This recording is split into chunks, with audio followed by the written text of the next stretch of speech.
Okay. So theorem 6.1 में क्या बताया गया है, आप लोगों को एक ट्राइंगल दिया गया है ABC। Okay, you are given a triangle ABC and a line DE is parallel to BC। Okay, आप लोग लिख सकते हैं यहाँ पर in triangle ABC DE parallel to BC to prove that AD by DB is equal to AE by EC, ये हमें बताना है। ठीक है, तो इसको प्रूव करने के लिए हम लोग क्या करेंगे, कंस्ट्रक्शन करेंगे। ठीक है, कंस्ट्रक्शन में क्या लिखेंगे, क्या करेंगे हम लोग, यहाँ पर C एंड D पॉइंट को ऐड करेंगे and B and E point को ऐड करेंगे। ठीक है, और इसके बाद जो है D से यहाँ पर एक परपेंडिकुलर ड्रॉ करेंगे और E से यहाँ पर परपेंडिकुलर ड्रॉ करेंगे। बुक में क्या किया गया है, D से जो परपेंडिकुलर ड्रॉ किया गया है उसे बताया गया है DM। ठीक है, और E से जो परपेंडिकुलर ड्रॉ किया गया है उसको बताया गया है EN। ठीक है, सो कंस्ट्रक्शन में हम लोग क्या करेंगे, CD एंड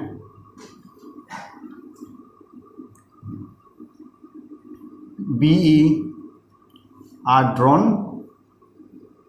ठीक है, again and DM perpendicular to AC and EN perpendicular to AB। Construction में आप लोगों को लिखना है। ठीक है, हो गया ये।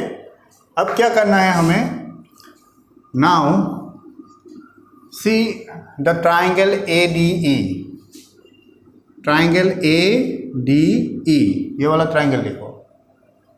ठीक है, यहाँ पर इसका अगर हमें एरिया लेना है तो फिर हम लोग क्या करेंगे, half into base into height, है कि नहीं, ये वाला फॉर्मूला अप्लाई करेंगे। ठीक है, इसका जो है हाफ तो हम लोगों ने ले लिया, इसका बेस जो है हम लोग AD पकड़ सकते हैं। अगर हम लोग AD इसका बेस पकड़ते हैं, इन दैट केस यहाँ पर परपेंडिकुलर कौन हो जाता है, हाइट में कौन आएगा, AD को अगर बेस पकड़ेंगे तो यहाँ पर कौन सा वाला पॉइंट है, E पॉइंट रहा, E से जो जाएगा परपेंडिकुलर उसे लेना पड़ेगा। सो यहाँ पर EN आएगा। समझ में आया? और अगर मैं इसको इस तरीके से लेता हूँ, AE को बेस लेता हूँ, इन दैट केस हम लोगों को मिलेगा यहाँ पर AE और यहाँ पर मिलेगा EN। समझ में आ रहा है बात? तो यहाँ पर बुक में भी दो तरीके से लिया गया है इसको, है कि नहीं? हाँ, सो बुक में भी इसको लिया गया है इस तरीके से, और हम लोग इसको इस तरीके से भी लिख सकते हैं। हाफ इंटू AD के जगह हम लोग क्या लिखेंगे इसको, AE इंटू DM। समझ में आ रहा है? तो इसको मैंने लिख दिया 1, इसको लिख दिया 2। ओके, हो गया। नाउ इसको समझ में आ गया ना, डाउट नहीं है ना इसमें। अब हम लोग क्या करेंगे, हमें DB चाहिए कि नहीं, DB चाहिए या फिर BD चाहिए, है कि नहीं? यहाँ पर तो AD आया कि नहीं, आया ना, तो हमें DB चाहिए नीचे। इसके लिए हम लोग कौन सा ट्राइंगल लेंगे, BDE। See the triangle BDE, area of triangle BDE is equal to क्या होगा, हाफ इंटू बेस, यहाँ पर क्या लेंगे हम लोग, BD बेस लेंगे। ठीक है, सो BD आ गया बेस। अब इसमें जो हाइट आएगा वो इसमें जो रह गया थर्ड भाग, जो ये पर पॉइंट रह गया, यानी कि BDE ट्राइंगल में BD तो यहाँ पर आ गया, साइड में आ गया, बेस में आ गया ये। अब यहाँ पर ये जो पॉइंट है E से परपेंडिकुलर हमें ड्रॉ करना पड़ेगा, और E से परपेंडिकुलर ड्रॉ करते हैं तो फिर ये एक्सटेंडेड BD पर आता है EN करके।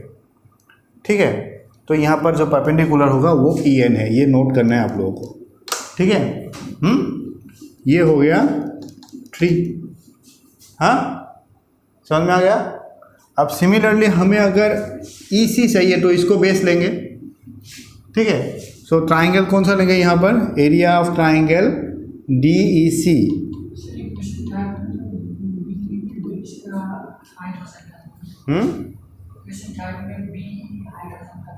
बी ई नहीं, हाइट को क्या होता है, कौन सा वाला हम लोग हाइट पकड़ेंगे? हम लोग कोई एक पॉइंट, यहाँ पर ये पॉइंट है, सपोज ये ट्राइंगल है, ओके, इसको हम लोगों ने बेस पकड़ा है, ठीक है, इसे हम लोगों ने बेस पकड़ा है, ठीक है, ये पॉइंट ई है। सो ई पॉइंट से यहाँ पर लेने वाली जो, यहाँ ई पॉइंट से ड्रॉ की जाने वाली जो परपेंडिकुलर लाइन होगा वही होगा हाइट। हाइट हमेशा परपेंडिकुलर होता है, ओके। इसी वजह से हमें बी डी के ऊपर अगर परपेंडिकुलर चाहिए, हाइट चाहिए, तो फिर इसको हम लोग एक्सटेंड करते हैं, ठीक है, और इसके ऊपर ई से यहाँ पर परपेंडिकुलर ड्रॉ करते हैं। कुछ इस तरीके से यहाँ पर बी डी को यहाँ पर एक्सटेंड किया गया है और इसमें जो है ई एन परपेंडिकुलर लिया गया है। उसमें समझ में आ गया बात? इस तरीके से लेना है, ये वाला कॉन्सेप्ट याद रखना है आप लोगों को, ठीक है, समझ में आ गया ना? सो यहाँ पर हाफ इंटू, सिमिलरली इसके जैसा ही यहाँ पर होगा, यहाँ पर क्या होगा, सी ई इंटू क्या आएगा, परपेंडिकुलर क्या होगा बताओ? सी को बेस पकड़ा तो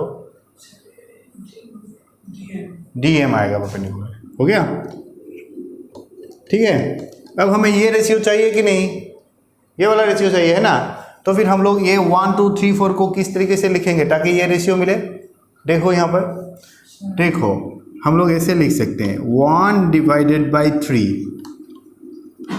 1 डिवाइडेड बाई 3 लिख सकते हैं।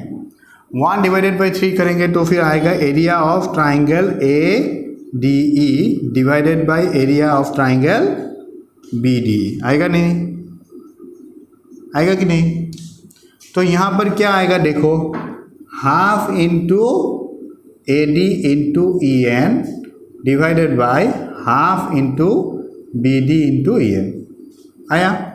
तो ये जो है कैंसिल आउट होके, हाफ हाफ कैंसिल आउट होके ये रह गया A D by B D. आया कि नहीं इसके फॉर्म में? सिमिलरली हम लोग अब क्या करेंगे, 2 डिवाइडेड बाई 4 करेंगे क्योंकि हमें ये वाला रेशियो चाहिए, ए ई बाई सी ई। और यहाँ पर हमें ए ई मिल रहा है 2 नंबर में और 4 नंबर में सी ई मिल रहा है। बाकी जो ये हाफ और हाफ है कैंसिल आउट हो जाएगा, डी एम कैंसिल आउट हो जाएगा। समझ में आ गया? तो यहाँ पर मैं डायरेक्टली लिख रहा हूँ एरिया ऑफ, यहाँ पर ए D E divided by area of, क्या लिखेंगे, बी डी ई, सॉरी क्या लिखेंगे इसको, डी ई सी, सी डी ई, ये भी लिख सकते हैं, ठीक है। सो ये वाला ट्रायंगल और ये वाला ट्रायंगल सेम है, ठीक है, कोई प्रॉब्लम नहीं इसमें। सो ये वाला जो रेशियो आएगा ये डायरेक्टली मैं लिख दूंगा ए ई बाई ई सी। समझ में आ गया? इतना तक तो समझ में आ गया। अब एक लाइन लिखा गया है आप लोगों की बुक में, देखो लास्ट में क्या लिखा गया है, ये लिखा गया है कि the triangle B D E, देखो यहाँ पर ट्राइंगल बी डी ई, ये नीचे वाला B D E and D E C दिखाई दिया, दोनों ट्राइंगल, ये दोनों ट्राइंगल जो है सेम बेस डी ई के ऊपर है। ये दोनों ही ट्राइंगल का एक कॉमन बेस है, दैट इज डी ई, है कि नहीं?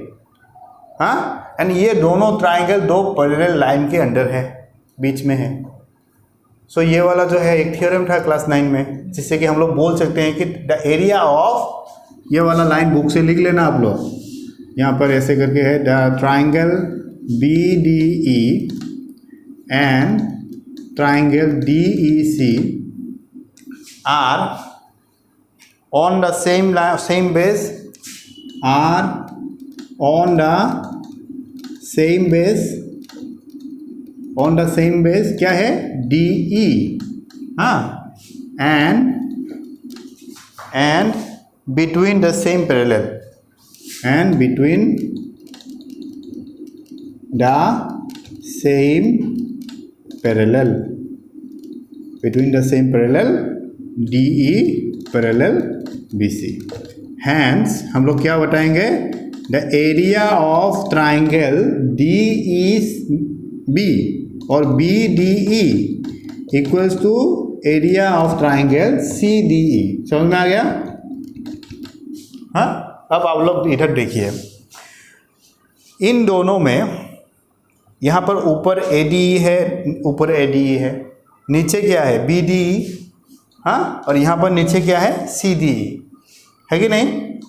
तो ये दोनों अगर इक्वल है, ये दोनों अगर इक्वल है, ऊपर का तो पहले से ही इक्वल है, तो इसका मतलब क्या है, इसमें जो रेशियो निकल रहा है AD/BD वो इसके साथ इक्वल होगा कि नहीं, होगा ना, समझ में आ गया ना। सो देयरफॉर हम लोग डायरेक्ट लिखेंगे therefore AD/BD is equal to AE/EC। एक बार थोड़ा समझने की कोशिश कर लेना, अगर समझ में नहीं आ रहा है तो ध्यान से देख लेना एक बार ठीक से, तो फिर समझ में आ जाएगा। क्योंकि आप लोग देखिए यहाँ पर ये जो रेशियो मिला है वो AD/BD आ रहा है कब, जब ट्राइंगल ADE ऊपर है नीचे BDE है, ठीक है। हाँ, अगर यहाँ पर BDE है, BDE और CDE सेम है, इक्वल है, CDE होता है तो फिर रेशियो क्या आता है AE/EC, ठीक है। लेकिन BDE हो या फिर CDE हो, दोनों ही सेम थिंग है कि नहीं। हाँ, so triangle area of triangle ADE divided by triangle area of triangle BDE, इसके ये सेम है उसके साथ, किसके साथ, area of triangle ADE divided by triangle CDE। इसी वजह से इसका रेशियो ये और ये वाला जो है ये दोनों सेम होगा। समझ में आ रहा है? या फिर और डिटेल में बताना पड़ेगा? आ गया समझ में? नहीं आया तो फिर मैं यहाँ पर दिखा दे रहा हूँ। देखो इसको मैं इन शॉर्ट यहाँ पर लिख रहा हूँ। देखो, हाँ देखो आप लोग, area ADE divided by area क्या है BDE, है ना। इसका रेशियो कितना आ रहा है AD/BD आ रहा है कि नहीं। हाँ, अब ये जो एरिया है, रुको मैं बता रहा हूँ, एरिया ADE काट दो, रेज्यूम हुआ वीडियो चालू है, okay fine. Area ADE divided by, अब क्या लिखेंगे CDE, इसका रेशियो क्या है AE/EC, है कि नहीं। ये तो आप लोग खूब समझ चुके हैं ये बात, है कि नहीं। अब हम लोगों ने क्या जाना, ये और ये रेशियो सेम है कि नहीं। हाँ, तो फिर यहाँ पर भी मैं BD की जगह एरिया ऑफ CD लिख सकते हैं कि नहीं, लिख सकता हूँ कि नहीं। हाँ, लिख सकूँगा कि नहीं, ये बात समझ में आया। यहाँ पर क्या था, BD था ना। बाद में हम लोगों ने क्या प्रूफ किया, इस थ्योरम के जरिए हम लोगों ने ये बताया ना, ये वाला एरिया जो है, इसका जो एरिया है और ये जो एरिया है नीचे में, ये दोनों सेम है। तो फिर यहाँ पर मैं इसको ये लिख सकता हूँ कि नहीं, समझ में आया। हाँ, CD लिख सकता हूँ ना, तो ये दोनों सेम हो गया ना। तो फिर ये और ये अलग होगा क्या, ये तो सेम होगा ना, ये दोनों भी सेम होगा ना। अब समझ में आ गया, क्लियर है।